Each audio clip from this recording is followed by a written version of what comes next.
Step Change in Safety is committed to raising and promoting awareness of mental health among the energy industry workforce, both onshore and offshore. We recognise the increasing level of mental health challenges our workforce is facing. We also know that this can pose major risks to safety and well-being. Mental health is about how we think, feel and behave. It is easy to conclude that an individual is either mentally healthy or mentally ill. In reality, it isn't as straightforward as that. Your mental health is not static. It is much better viewed as a continuum, which ranges from excellent mental health at one extreme to crisis point at the other extreme. Your position on the continuum will change based on a variety of influences and circumstances. Some days, you may feel like you're thriving or even excelling. On other days, you may feel you're just getting by, or struggling, or even reaching crisis point. It's okay not to be in the thriving and excelling zones all the time. Life will throw its challenges at you. The important part is to recognise where you are and then to be able to steer yourself away from the struggling, crisis direction of the continuum. In support of Step Change in Safety, some very courageous individuals connected to our industry have volunteered to share their mental health experiences. These short videos cover a variety of topics, including depression, anxiety and post-traumatic stress disorder. These personal experiences highlight signs and symptoms that I'm sure we can all recognise to a degree. They also illustrate some real-life examples of what can trigger a change in mental health and move someone along the continuum. They cover important coping strategies and how these are adapted over time, including the importance of speaking to someone about how you're feeling and not keeping it all to yourself. Most importantly, these videos give hope that you can come back from a real crisis or from struggling to a better position on the mental health continuum. I'd like to thank all of the contributors for having the courage to share their stories. In addition to helping reduce the stigma attached to mental health issues, they've also been motivated by the opportunity to help others learn from their experiences. In this film, I've been speaking to Shaun Neale about his experiences suffering from depression. I'm grateful to him for sharing this because depression is a really common ailment. Indeed, it's reckoned around 50% of adults over 55 years of age have suffered from it at some point in their lives. As you will hear, severe depression can have a huge impact on someone's life. Let's hear now from Shaun.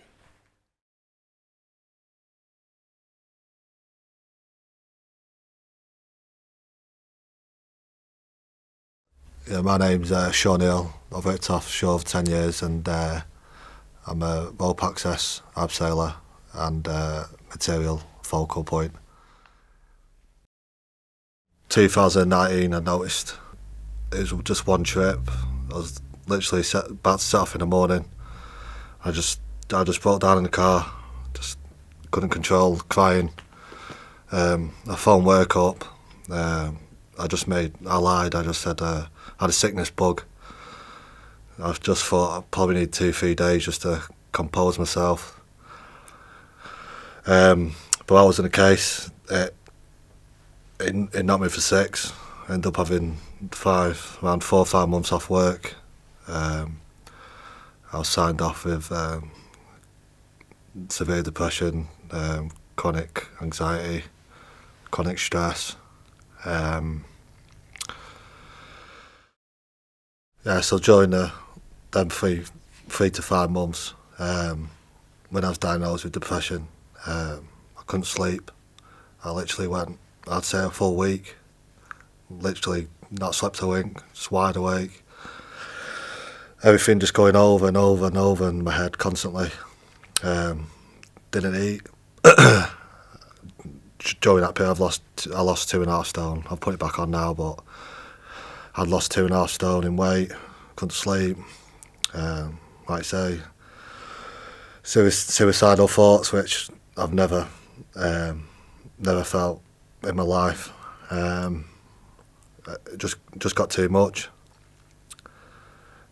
I just didn't care, like, about anything. So I'd get in my car, I wouldn't look what was coming, I wouldn't look when I was crossing the road, I wouldn't look. I just didn't care. I didn't care about anything. And yeah, like I say, there was stages where I just wanted to end it. I didn't realise how bad it was, or what I was at. I didn't know what I actually gone through until I'm out of it. I still have the bad days. I still get upset now, and I still have bad days, but it's nothing compared to what it was. During the depression stage, obviously, after having so much time off work, I had to get back to work. I wasn't ready to get back to work, but I had to get back to work for money. But whilst I was at work and during my time off, I found talking to people helped. There was one incident when I was at work. I'd been up all night crying in my room, and the guy I worked with, he noticed, and he pulled me aside on my own once we got to a platform, and I ended up breaking down to him, and he was just there for me. Just having someone who notices you're upset, and just having someone you can talk to and offload to, I don't know why it helps, but it does. And everyone says it's good to talk, and it sounds cliche, but that really helped me. So when I went to my GP when I was at my lowest, he offered me medication which I took mainly to sleep, and medication for my anxiety. I was offered counselling. The waiting list was long, so I ended up going private. But for me, after 3-4 sessions, I didn't think I was benefiting. When I was really low and really suffering from depression, I wasn't ready to go back to work. Obviously, I needed the money. So going back to work, going offshore in an environment where you're away from your loved ones, I was away from my brother. He really helped me. He's my twin, and we're so close. So going away where you're in the middle of the sea for 3 weeks at a time, you do feel isolated. And I've spoken to a lot of guys who's been low, and they've said the same thing. And they thanked me for talking and just noticing. Offshore, it's the exact routine. You know where someone's going to be sat, you know when someone's going to be eating, and if when people aren't sat in a chair, when people are eating, maybe think, are they okay? And just ask them. Because a few people have asked me, and I've ended up offloading to them, and it has helped. Around Christmas time, I was away from the children, obviously, and I had a shared cabin. I used to just go off to my room, and I used to just cry in my room during the first few months. And one of the team leaders, he gave us his bedroom, so I had a single cabin during that period, which helped a lot. Depression affected my ability to work offshore. After around 4 to 5 months off, I returned to work, but I knew I wasn't ready. I come off a medication as prescribed, because I knew I wasn't allowed to work offshore with a medication, which was to help me sleep. So the first time I returned to work, I drove to Norwich, which was a 5-hour drive. The whole drive I was upset. I knew I was feeling trapped. I was feeling I was going to be somewhere I was trapped. So I got to the airport, the heliport, sorry, putting a brave face to people seeing, but my head was going. I could feel my breathing going up, and I could feel an attack coming on. I watched a brief video, put my suit on, and then I just started crying. There was 7, 8 lads there. So I went to security, just said, I can't do this. I'm not ready, and took my suit off. I was literally drenched. And then I drove another 5 hours back. So that really hit home, because I did think, when am I actually going to be okay? So when I'm having bad days, which I still have today, I'll do a lot of walking at home. I think how bad I was and how far I've come. I think of the positives. I think of my children. I think of my brother. I am lucky. I do realise I'm lucky. So I think of the positives. I find that helps. People often see me on the platform just walking around the rig. When I'm doing that, I'm just controlling my breathing, and again, just getting my head in a better state by thinking of positive things, and then that cheers me up. Yeah, so I just think, if you see someone who doesn't seem himself, just pull them to a private place and ask them, or just even banter. You know what I mean? Even getting banter, and just that helps, as long as it's not. Sometimes you don't need it. And the reason I contacted Step Change was because of how much I struggled. I've never struggled with anything in my life, and I didn't really understand what mental illness was or what everyone was talking about. I really struggled offshore, and I did contact Step Change saying I think more awareness and more help needs to be available for every man or woman offshore.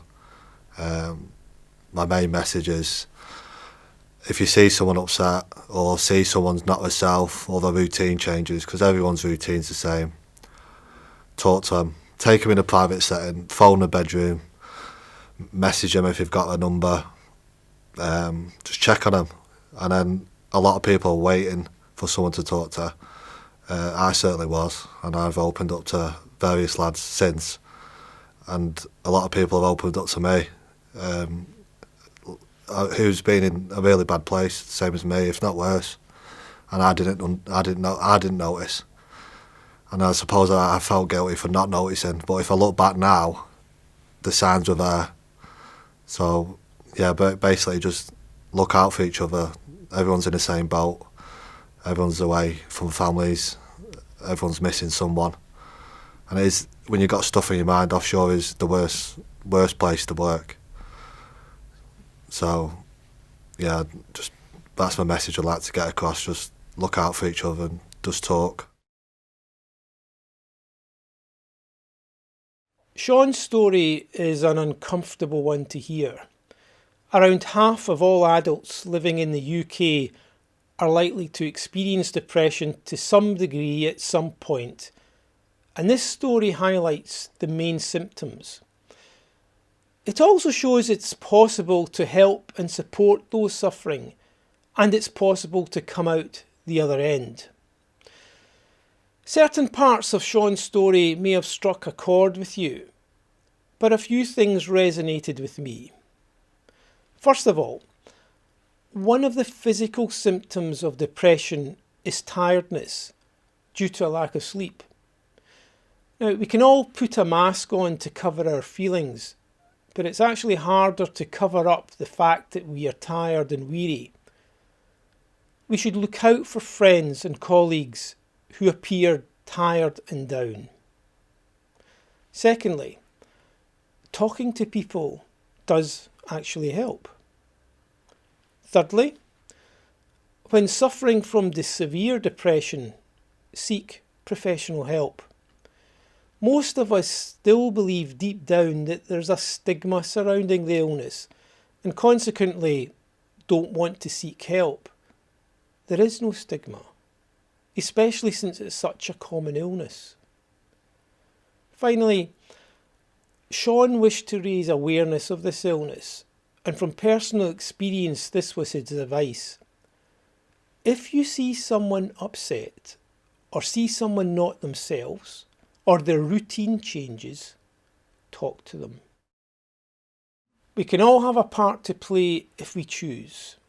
The Step Change in Mental Health Awareness Pack comprising the series of short films, a quick start guide and guidance document, has been created to raise awareness and initiate discussion. However, there are many available sources of mental health support and information.